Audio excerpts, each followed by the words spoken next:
que comida de vó, comida de mãe é tão boa, porque elas fazem aquilo há 10, 20, 30, 40 anos. Então, se eu faço a mesma coisa há 10, 20, 30, 40 anos, não tem como eu estar fazendo cada vez pior, não. Vou estar fazendo cada vez melhor. E em 40 anos, eu vou ter 40 anos de experiência fazendo aquele prato. Então, acho que a cozinha funciona dessa mesma forma.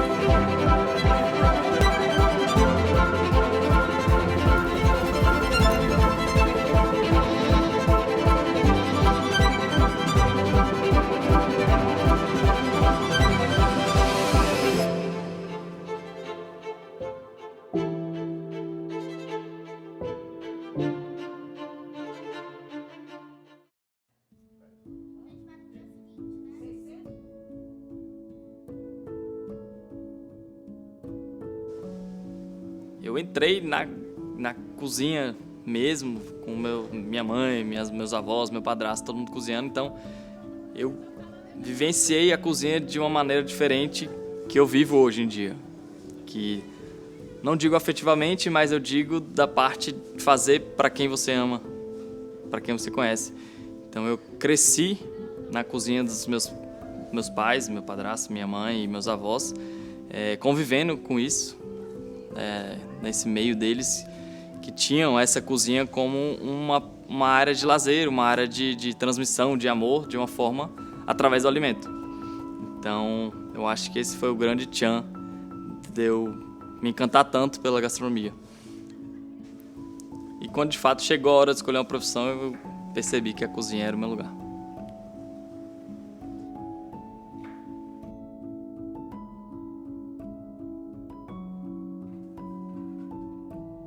Ele terminou a faculdade, aí eu fiquei sabendo que ele ia fazer um intercâmbio para poder aperfeiçoar o inglês, para poder fazer essa pós dele na Suíça. Mas ele correu assim, ele pegou o dinheiro, o resto do dinheiro da venda do carro. Ele tinha um empreendimento junto com o Guilherme, e aí ele pegou todo o lucro desse empreendimento e colocou para pagar o primeiro semestre. Aí quando chegou o segundo semestre, ele tentou alguma coisa, mas não deu, aí pensou em voltar. Aí a família falou, não, você não vai voltar, que agora você já está aí, vai ficar. E fizemos falei que não foi uma vaquinha, foi uma boiada, né, que nós fizemos, cada um deu um pouco, e aí ele terminou. E lá ele falou com a gente que ele ia honrar cada pessoa que teria ajudado. Então, isso emociona bastante, né? A Suíça foi um país que acho que marcou muito a minha vida, principalmente profissionalmente, porque foi onde eu mais cresci, eu não tenho como negar isso. Não só na faculdade, que éramos 27 pessoas, estudantes, e tínhamos 21 nacionalidades diferentes, no mundo inteiro tinha gente, todo canto do mundo tinha, então essa troca de cultura era muito importante. E foi onde eu acho que todo mundo cresceu. Lógico que as aulas são importantes, a gente aprende muito com os professores, com a didática, com tudo, mas acho que essa troca cultural foi o maior crescimento que eu tive lá na faculdade. E depois eu fiz um estágio no restaurante dos Estrelas Michelin, que foi um restaurante rígido, bem rígido, de um chefe francês bem rígido também. Eu tinha um problema da língua, a faculdade é tudo em inglês, eu falava inglês, mas no restaurante era tudo em francês. Ninguém falava inglês, tinha um que falava, mas também não fazia questão. Eu tive que me adaptar à língua, então no começo eles eram até pacientes, mas depois da correria da cozinha, acho que quem convive na cozinha sabe o quão perturbador é num ápice de uma cozinha. Então, foram momentos difíceis, a gente trabalhava o dia inteiro, de 8 da manhã até meia-noite, 1 hora da manhã. Não tinha tempo ali para descansar, era tão de 1 ou 2 horas no máximo. Então, foi um crescimento profissional que não me arrependo jamais. Não foi fácil, lógico, nunca é fácil, mas me arrependo jamais. Foi um dos aprendizados que eu mais agradeço por ter vivido na minha vida.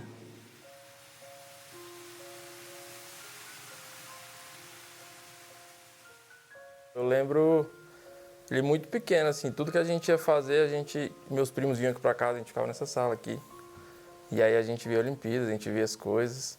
E sempre ele que ia e fazia as coisas. Porque criança, tinha 12, 13, 10, ele era menor que eu, né, que a gente. E ele já tomava iniciativa, ia lá, cozinhava e virava um negócio astronômico. Todo mundo falava, nossa, meu Deus do céu, como é que pode o negócio? Desde pequeno ele falava que queria ser chefe, já que ele queria fazer gastronomia. Então isso era uma coisa que é dele desde de sempre, da vida toda. E aí ele fez os cursos e tal, formou. E aí quando ele voltou, ele virou pra mim e falou, irmão, vamos montar um restaurante? Eu falei, uai, vamos embora. É seu sonho, vamos tocar junto.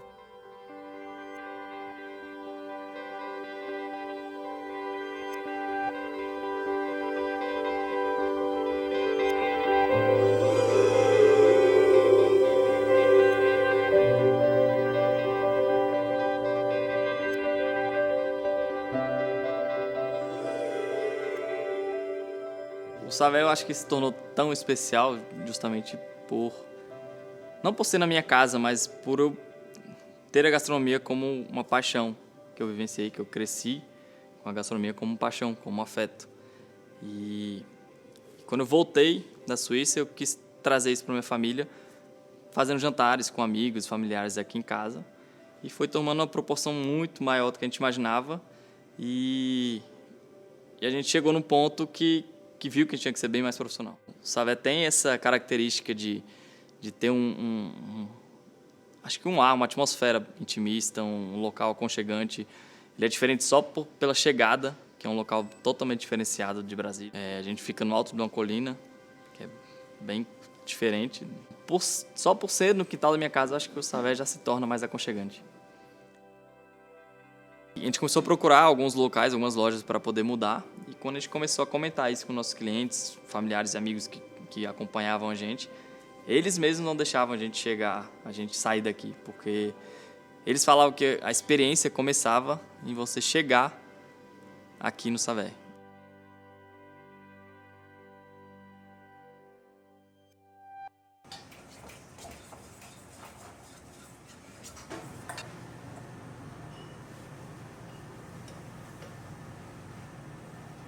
Eu trabalho muito não só com prato, com ingrediente, mas trabalho com a percepção do cliente diretamente com aquele prato.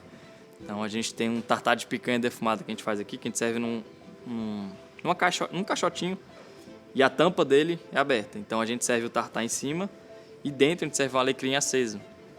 Então a gente acende o alecrim e fecha. E quando chega no cliente a gente abre essa tampinha que sai a fumaça do alecrim, que lembra um defumado, que é da picanha. Então é interessante ver a reação do cliente em certas ocasiões como essa. Então, eu procuro cada vez mais trazer essas percepções diferentes para a comida, não somente um alimento que a gente precisa para se alimentar, e sim para ser uma experiência por completo.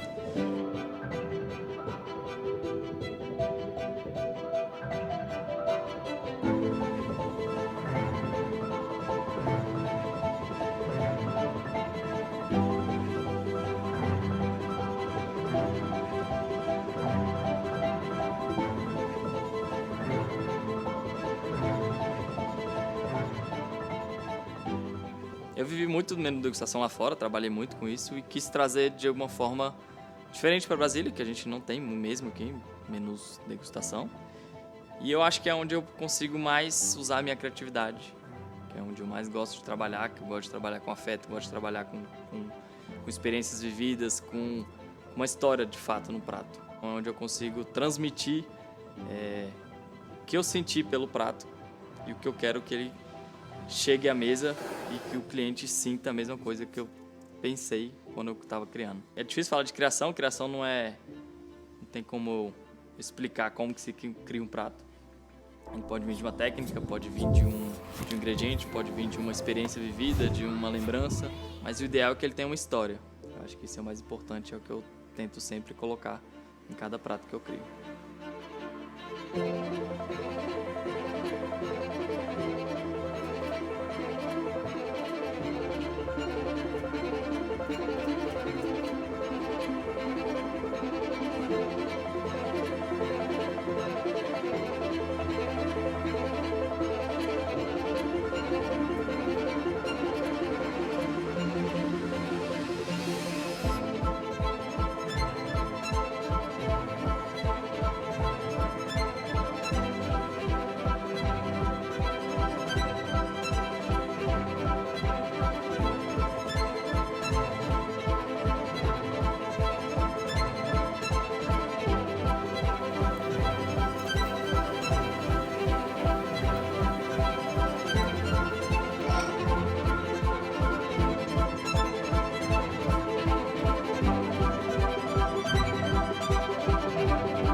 maiores exemplos é o carro-chefe da gente aqui no Savé, que é o javali com jabuticaba, que vem da minha infância. Eu peguei a jabuticaba, que é uma das memórias afetivas que eu tenho da minha infância, com meus avós, com minha família, meus primos, criança, brincando na chácara dos meus avós e colhendo jabuticaba. Então eu quis trazer a jabuticaba de alguma forma para algum prato e da jabuticaba eu fui colhendo os outros ingredientes que foram se unindo para construir a história desse prato.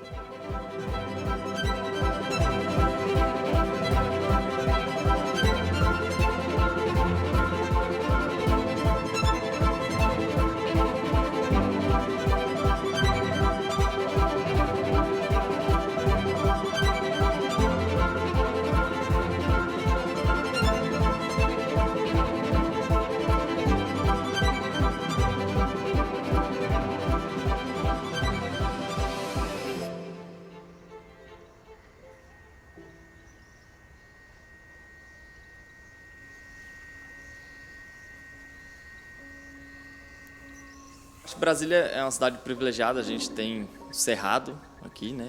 E a diversidade de frutos que a gente possui é absurda. E Brasília, a gente é mais ainda privilegiado porque ela foi projetada para ter frutos o ano inteiro, né? O solo de Brasília foi projetado para isso. E eu cresci com frutas, não só em casa, mas na chácara do meu avô, na rua. Sempre gostei muito e procuro trazer sempre isso para minha cozinha. Gosto muito de casar fruta, não só para sobremesa ou uma entradinha, mas também com pratos principais. Uso muito jabuticaba, a gente trabalha muito com saladas, a gente trabalha com romã, a gente usa muito essa diversidade de frutas para trazer doçor, acidez e essas coisas assim para a cozinha. E eu tento trazer sempre essa parte de Brasília, essa parte do Cerrado para a história dos meus pratos.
Pimentão vermelho, amarelo. Verde tem a caixa? Não. Pimentão verde a gente não trabalha. Já é na pergunta. Depois de algumas semanas conversando com alguns clientes mais fiéis assim a gente decidiu não mudar de lá. E aí a gente falou, tá, mas já tinha fechado outro local, já estava em obra, o que é que a gente faz? A gente decidiu abrir um outro restaurante. E aí, conversando tudo mais, eu decidi abrir o Ouriço Restaurante, que é mais para frutos do mar. Foi uma decisão minha, uma paixão minha que eu tive quando eu tive o primeiro contato assim, mais forte com frutos do mar, que foi na Austrália. E acabei me apaixonando também. E a gente foi fazer uma pesquisa de mercado e tudo mais e viu que o Brasil, de fato, não tem uma operação pequena, mais intimista de frutos do mar. A gente tem grandes operações, mas não tem uma operação, de fato, menor, mais intimista. Sou daqui de Brasília, não tem mar, a gente é apaixonado, acho que todo mundo que mora aqui é apaixonado por mar, porque a gente quer sempre fugir, né, pro mar, para ter uma parte de lazer, botar o pé na areia ali, conversar, ficar em família. E a parte de frutos do mar, lógico que a logística hoje em dia é muito mais fácil, tudo vem de avião, quando vem, então é muito próximo, a gente tem distâncias muito grandes por causa do avião, então a gente consegue ter produtos muito frescos, apesar de ser tão distante, né, do mar, de a gente estar no meio do Brasil. Então, mas de fato, o mais difícil foi isso, né, procurar ingredientes que fossem de qualidade e o frescor mais próximo possível do mar. Então foi onde a gente decidiu, de fato, abrir um restaurante de frutos do mar, que é o Ouriço hoje. A experiência do Ouriço pra gente era vocês estarem chegando ali naquele timão, né, abrindo aquela porta pés na areia e olhar e ver que você pode estar ali na noite, entra naquela parte do salão de ver estrelas, ver lua. Aí você pode entrar também no salão dia, que a gente fala que é o mar, o sol, o barco, o sol. Tem o cantinho do submarino, você está ali, está olhando para fora e vendo os peixes, né, passeando ali. Quando você sobe, você se sente mergulhando com os peixes sobre você. E por fim também você pode descer as escadas e ir lá para fora e a gente tem um outro barco te esperando. A gente quer que você tenha várias experiências dentro daquele ambiente, além do sabor maravilhoso, né?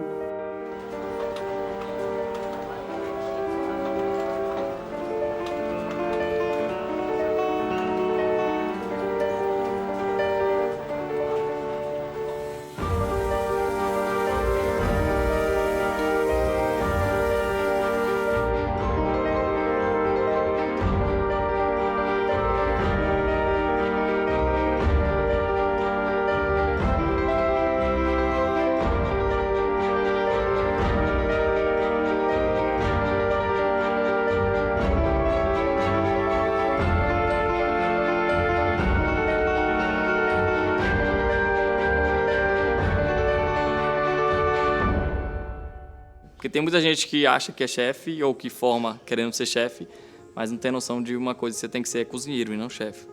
Chefe é somente um cargo que você tem como cozinheiro. A experiência, eu acho que em qualquer ramo, em qualquer parte profissional do mundo inteiro, a gente precisa de experiência. Por que comida de vó, comida de mãe é tão boa? Porque elas fazem aquilo há 10, 20, 30, 40 anos. Então, se eu faço a mesma coisa há 10, 20, 30, 40 anos, não tem como eu estar fazendo cada vez pior. Não, tá fazendo cada vez melhor. E em 40 anos, eu vou ter 40 anos de experiência fazendo aquele prato.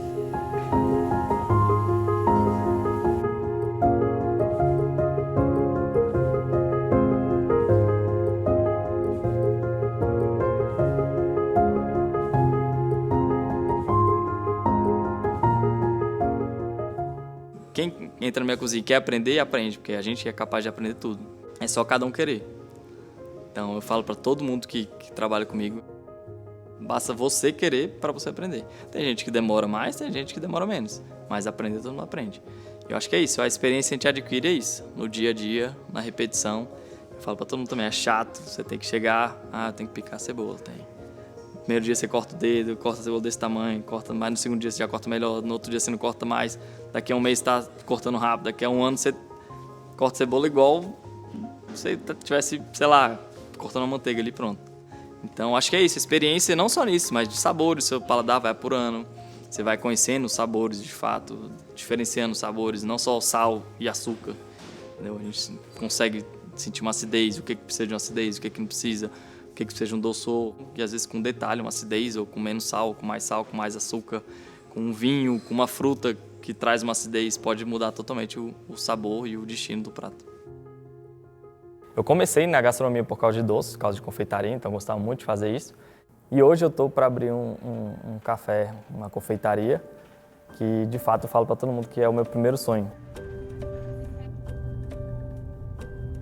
Então, minha primeira paixão, na verdade, foi a confeitaria, né? Acho que a cozinha quente caiu pelo destino na minha mão, assim como os restaurantes.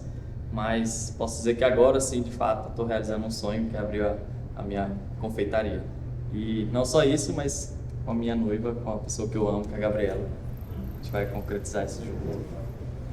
E na verdade é a concretização do sonho de nós dois, né? Porque eu sempre tive vontade de ter um café e, enfim, por vezes tentei até procurar franquia, porque eu não sou dessa parte de cozinha, aliás, eu não entendo nada dessa parte de gastronomia. Sou mais da parte administrativa, financeira, e acabou que nunca tinha dado certo e agora a gente resolveu construir isso juntos. E, enfim, vai dar super certo, cada um na sua área, né? E junto com isso, estamos casando também em 2 meses, né, amor? Também. Não só isso, bom que a gente aproveitou para bagunçar tudo junto, né? Fazer uma coisa só, ela quase não é agoniada. Um ano super conturbado, mas com boas notícias, boas novidades. Vai dar tudo certo. Vai. Eu vou conquistar o primeiro sonho que eu tive, que era abrir uma confeitaria depois de ter outros 2 restaurantes. Então, para mim isso é muito... Eu tenho que agradecer muito a todo mundo que sempre me deu muito apoio, muito suporte, porque sem eles, principalmente a minha família, eu não teria conseguido isso. Eu sou muito família, então eu me busco, eu me seguro, são muito neles, sabe? E o apoio que todos eles sempre me deram foi muito importante. Não só na época onde eu estava na faculdade, mas quando estava lá fora, que eu ligava para todo mundo, falava que estava numa situação que eu não estava conseguindo mais. Foi mal. E eu sempre tive o apoio de todo mundo, sabe? A minha bisavó, que já faleceu, foi me despedir no aeroporto quando estava indo para a Suíça. E ela muito forte lá, sempre foi a matriarca da família ali. Depois que eu parti, que eu fui pro voo de fato, depois de um tempo minha avó veio falar isso, que a minha bisavó falou que chorou muito. Depois de um tempo ela me ligou também para me dar uma força, me dar um apoio. E o apoio de uma pessoa tão importante é essencial nessas horas, eu acho. Hoje ela já é falecida, mas eu fiz também uma homenagem para ela ainda em vida, que é o pudim da Bisa, que ela gostava muito de fazer. E eu repliquei isso nos meus restaurantes. É um sucesso, eu tive a honra de dar para ela experimentar também. Então foi uma coisa bem... que eu tenho que agradecer muito a Deus por ter esse contato com ela, com pessoas que não tem nem, às vezes não tem nem avós. Eu tinha minha bisavó, meu bisavô também já faleceu, mas eu tive o contato, tive o prazer de conhecê-los. O pudim da Bisa é muito especial, muito mesmo. É um pudim que foi feito em homenagem à minha mãe. Eu até brinco com ele que eu quero uma sobremesa em minha homenagem. Mas brincando, lógico, ele só faz rir. E ficou gravado, e hoje, graças a Deus, é uma das sobremesas que mais pedem, né? Todo mundo ama o pudim da Bisa. Muito orgulho dele, tudo que ele já fez na minha vida. Eu agradeço muito a Deus e a minha família por tudo que eu conquistei até hoje. E com certeza é total mérito deles. E meu, lógico, mas com o apoio deles eu não teria conseguido. Ele faz aquilo com carinho, com amor, né? Então, eu não tenho nem o que... A minha alegria é muito grande. Eu vejo que é uma coisa que realmente ele gosta e está ali e só tem a aumentar isso, só tem a crescer, né? Porque ele realmente é o menino de ouro. Só dizer que eu sou extremamente grata ao relacionamento que a gente tem, à nossa troca positiva e diária, o quanto que eu me sinto mais completa depois que você chegou na minha vida e, enfim, o nosso relacionamento começou. Eu fico muito feliz com as grandes conquistas que a gente tem tido, que a gente tem realizado.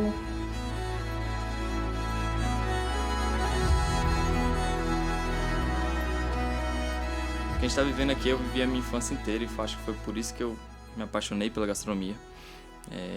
Eu cresci cozinhando com meus pais, meu padrasto, meus avós, e a gente estava sempre rodeado de amor, que eu acho que é isso que é o que eu tento e o que eu busco sempre. Então, a minha história foi feita de afetividade, de amor, carinho, e por isso que a minha cozinha não podia ser diferente.